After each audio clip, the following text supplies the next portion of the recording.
even when I was explaining to my dad how I didn't believe in space or I basically said the Apollo program and I didn't believe that.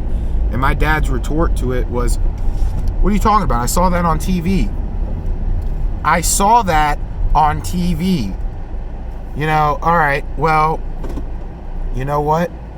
I see dwarfs, hobbits, and wizards and warlocks and a giant eyeball in a tower. Does that mean it's real because I saw it on TV?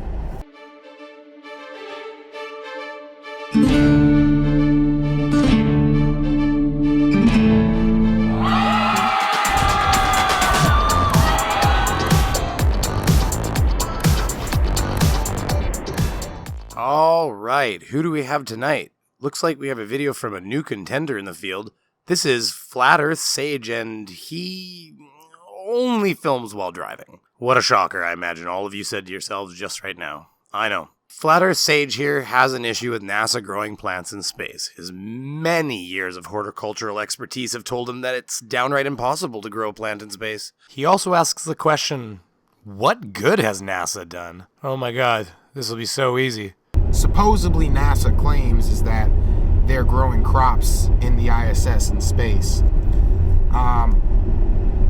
But at the time, I wasn't into gardening. I wasn't into plants. I didn't have a love for plants or anything like I do now. Hey, it's budding. Hey, look at that. It's gonna make it, huh? Hey, make it because have strong root. And so I never questioned it. They're like, oh, okay, they're growing potatoes in space or something, you know. I'd be like, oh, okay, that's cool, you know. Back when I was indoctrinated. But now that I see things with a better set of eyes, and now that I've learned a little bit more about plants, it's just, wow, you just know they're bullshitting. And there's no way, I don't believe that there's any way that they could convince gardeners or farmers at all that they were growing stuff in the vacuum of space. I mean, that's absolutely absurd. Did you catch him stroking his mustache just now? Okay, so every time he strokes that epic stash of his, we're gonna put a handlebar mustache on the screen.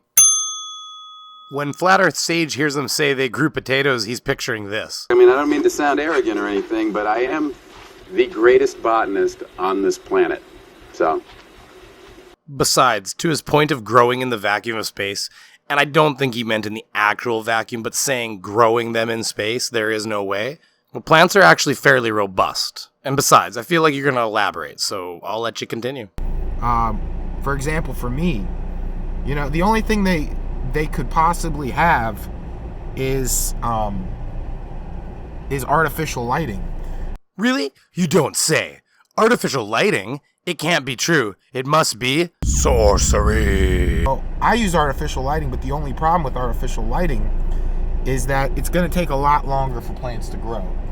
You realize they aren't growing them on your grandma's 100-watt incandescent bulb like you are, right? They use something more like this, and they've been growing seedlings more like this. Here we have a little clip from Space Station Live that shows you what they've actually been up to and how they've been utilizing the tools they have to grow plants. Small plants. Currently, Apex is running in something called the VPS, the Vegetable Production System, also called VEGgie. And on the International Space Station, in addition to using sort of the growth facility, we also use other facilities such as the light microscopy module to look at our biology, to look at our plants as they are living and adapting to and customizing to living in space. Also, another thing too is plants need a cross ventilation. Plants do better when there's a steady supply of fresh air. When you say fresh air, are you referring to the 78% nitrogen, 21% oxygen, etc. that make up our air? Because what does fresh air even mean to a plant? Explain yourself. For example, for my plants growing on my windowsill, I always have my window cracked just so they can get that constant inflow of air. Otherwise, if I don't, there is going to be high probability of mold growing in the soil, which for a gardener is fucking terrifying. And where do you suppose the mold spores are coming from in a sterile environment away from Earth's influences? And come on, the ISS is practically an air-scrubbing container, or your partner's farts would just keep coming back around. So if they were, if they were to be growing stuff like that in space, I can almost guarantee that they're going to have problems with mold.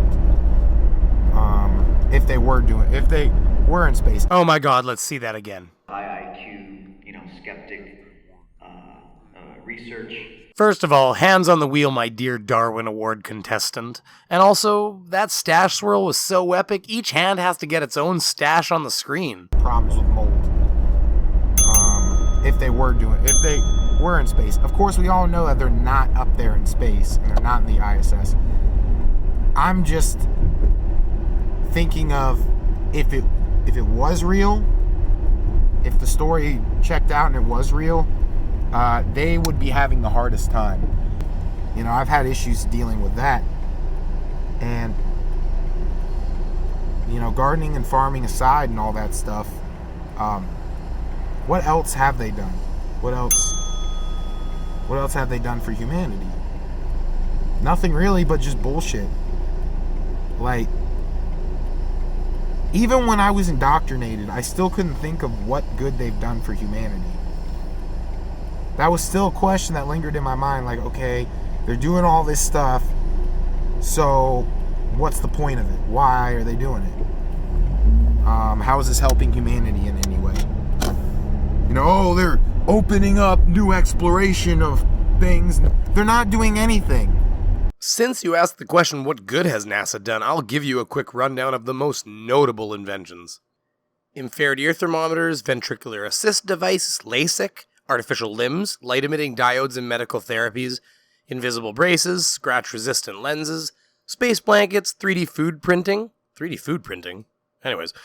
Aircraft anti-icing systems, highway safety systems, improved radial tires, chemical detection, video enhancing and analysis systems, landmine removal, fire-resistant reinforcement, firefighting equipment, shock absorbers for buildings, temper foam, also known as memory foam, enriched baby food, portable cordless vacuums, dustbusters, freeze drying, space-age swimsuits, digital image sensors, air scrubbers, water purification, solar cells, pollution remediation, correction for GPS signal errors, locating water, structural analysis software, remotely controlled ovens, powdered lubricants, improved mine safety, food safety systems.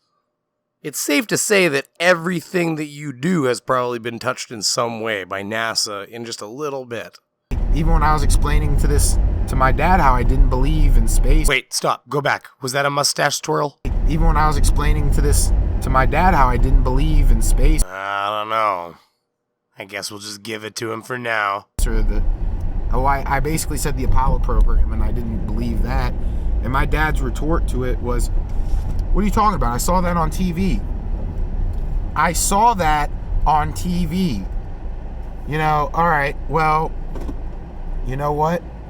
I see dwarfs, hobbits, and wizards and warlocks, and a giant eyeball in a tower. Nobody move! Nobody move! Does anybody see it? It might be stuck to a tree or a rock. Anyone? Neo. I can't remember. Or Keanu Reeves, that's who it is. I saw Keanu Reeves dodge a million bullets flying at him in slow motion. Does that mean that's real? No, of course not. The only reason you think it's real is because it was a lie that was perpetuated to be true. When you tell somebody when you present a lie and you tell enough people it's true, eventually it's gonna become true to everybody. This is just common fact. Well, actually, this is the smartest thing he said this whole time. This is basically the Trump doctrine. Say it enough times and it'll become true to the masses. My hands are too big. I don't believe in a word that NASA says anymore. and I don't think anybody should. But of course, like everyone says, don't trust me. You know, research it for yourself like I and everyone else did. When you say research, you're talking about all those YouTube videos and sick memes on Twitter you were checking out, right? Only 10 mustache twirls. The only thing that could have made this video any better is if he had said something about being high IQ. Well, geez, what to do now? Oh, I know. I found this too. Maybe you can explain what he's trying to say. God entered my body like a body my same size, like me floating into you floating into me. The Bible says, if any man have not the Spirit of Christ, he is none of his. Does that mean I am the only person on this earth that belongs to God? That's what the Bible says. I know it's unfortunate if you're one of the billion that go to church and seek and never will get. But that's what's going to cause the great falling away.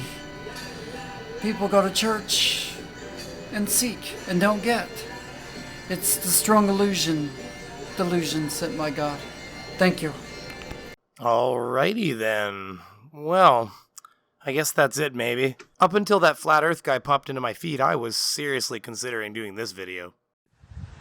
Many of you have asked me how I always look so good, how my makeup always looks so perfect, or how I always have this natural glow. Here's my secret.